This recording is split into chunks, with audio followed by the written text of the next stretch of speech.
Hello students, welcome back. We're going to continue today with our discussion on cell formation. In the previous lecture, we looked at a scenario that was analogous to cell formation. Hopefully in this lecture, we'll be able to make the connection between the analogy and cell formation itself. We will not look at the formation of any particular cell, but just explain cell formation generally. So let's begin. We're going to start out with a parent cell. So let's indicate that here.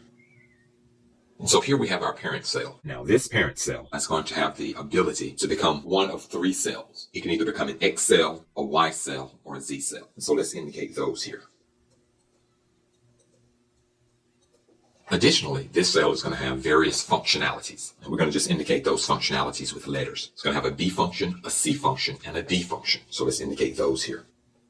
And lastly, we're going to give this cell a heightened mitosis functionality. And we'll call that one M. So let's indicate that one here.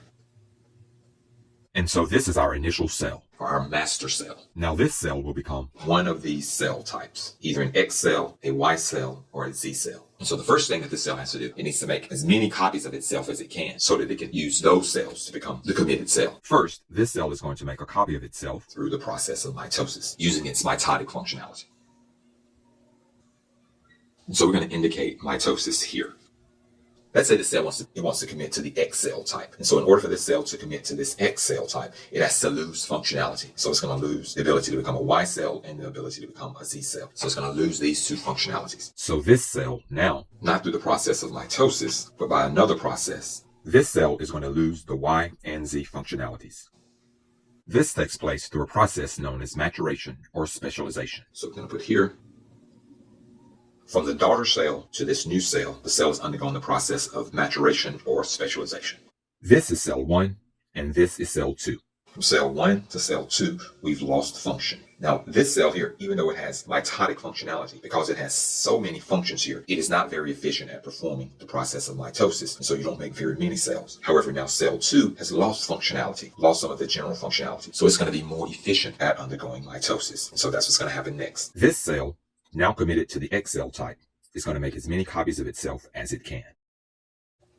And so through its mitotic functionality, cell 2 makes as many copies of itself as it can. And because it's lost functionality from cell 1 to cell 2, there's reduced functionality. This cell is more efficient in performing mitosis. And so we have more cells created here. And so through the process of maturation or specialization, this cell loses functionality to move to our third step in the process. And now from cell 2 to cell 3, we've lost general functionality. You want to think about it like this. The general functionality of cell 1 gives this cell the ability to reach step 2. But once step 2 is reached, you don't need those functions anymore. And the general functionality of cell 2 gives cell 2 the ability to get to this step. But we don't need that functionality anymore. So B is no longer necessary in our third step. This cell is going to make as many copies of itself as it can. But now because we've lost even more functionality, this cell has become even more efficient at the process of mitosis.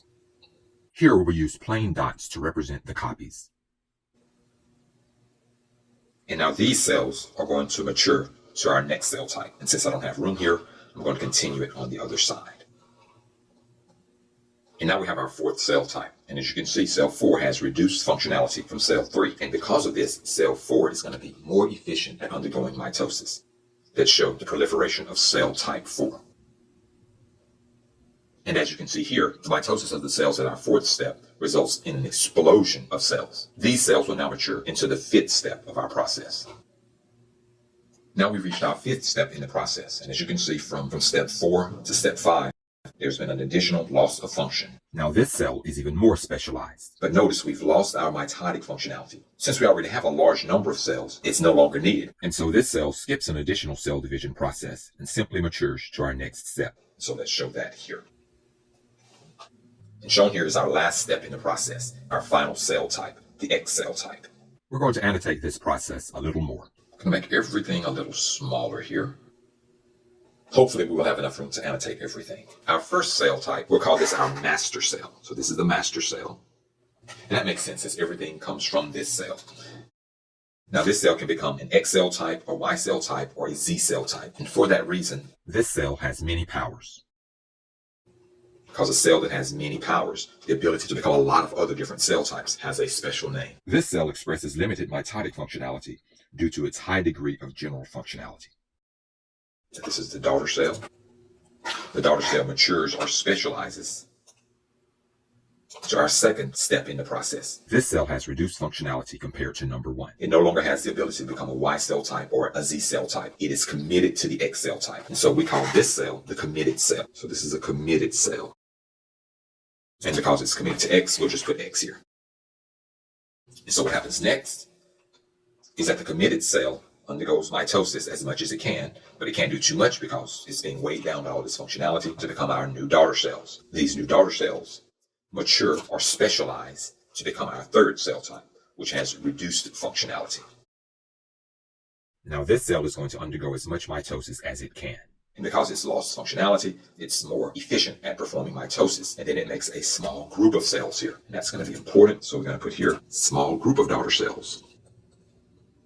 And so now we have a small group of daughter cells, or a small group of mitotic cells. Now each of these cells will mature to become our fourth cell type.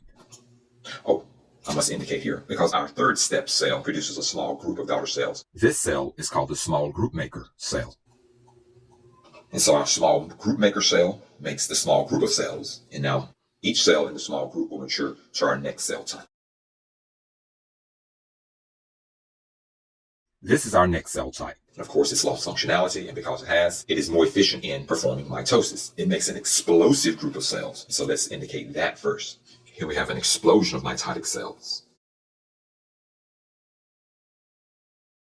Since our fourth step cell produces an explosion of mitotic cells, we'll just give it the name now, the explosive group maker cell. Okay, so our explosive group maker cell makes an explosion of mitotic cells, which makes sense. It'll be clear later why we use this description. Now, each of these cells in our explosive group will now mature or specialize to our fifth step in the process. We can see that this cell has lost functionality. It's lost its mitotic functionality, so it doesn't need to make any more copies because we have enough cells now, so we don't need mitosis anymore. And so this cell can be our final step, or it can mature to our final step.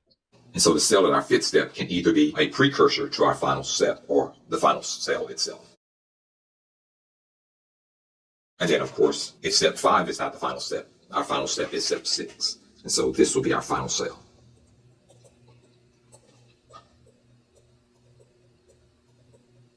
Let's review. Our master cell undergoes as much mitosis as it can to make as many daughter cells as it can. And these daughter cells mature specialized to step 2 in the process, which has reduced functionality. Because of that reduced functionality, this cell is more efficient at undergoing mitosis. It makes as many cells as it can. Then these cells mature to our next step, which has reduced functionality. This cell performs mitosis as efficiently as it can to make a small group of cells, of mitotic cells. Then these cells mature to our fourth step with reduced functionality. These cells now undergo mitosis at a much higher rate because they're not weighed down by functionality to make an explosion of mitotic cells.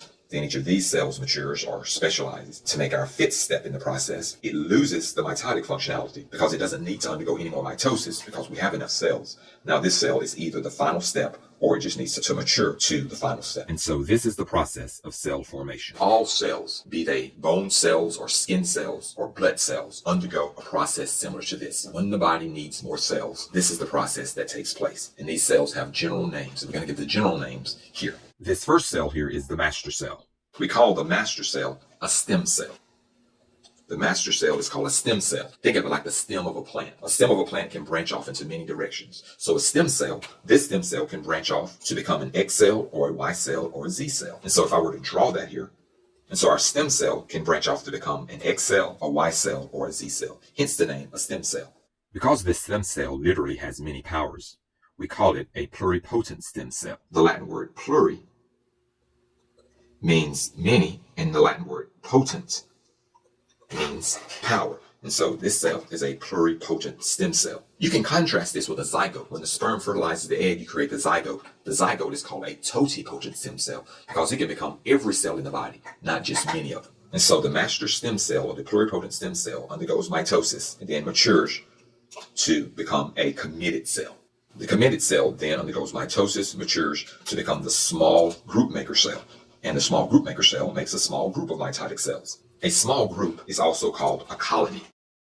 And so here, the small group is a colony, the maker is forming, and then the cell is a unit. This small group maker cell is also called a colony forming unit. A colony forming unit because it can form a colony, and that's abbreviated CFU.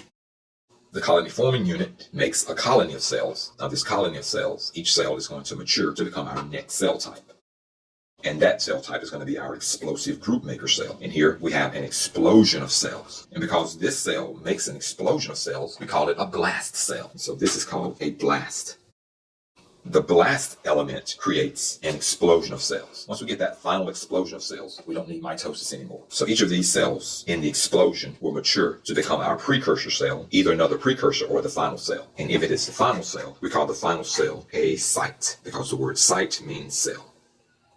And in the event that it is a precursor, that precursor simply matures or specializes into the final cell, again, which would be our site. And so depending on the cell type, the site will be at step 5 or at step 6. Okay, a few housekeeping things before we continue. And you'll see this when we look at specific cell formation. The master cell becomes the committed cell. The committed cell becomes a colony-forming unit. The colony-forming unit becomes a blast, which makes our large number of cells. The blast can either become the precursor or the final cell, or the precursor becomes the final cell, the site. Depending on the final cell type or the process or the pathway, the committed cell can either be a colony-forming unit or it can be a blast. Or there may not even be a step for the committed cell. It may go directly from step 1 to step 3. Or from step 1 to step 4. But what you want to understand here is the principle. There are 4 things that have to happen. You have to have a master cell, definitely. That master cell has to commit to a certain cell type, definitely. That can be a CFU or a blast. That committed cell must become a blast so you can make enough cells, and then that blast has to become the final cell type. So different pathways can have different numbers of steps, but the 4 steps that are absolutely necessary are stem, committed, blast, and site. And so those 4 are absolutely necessary. So we're going to indicate those here.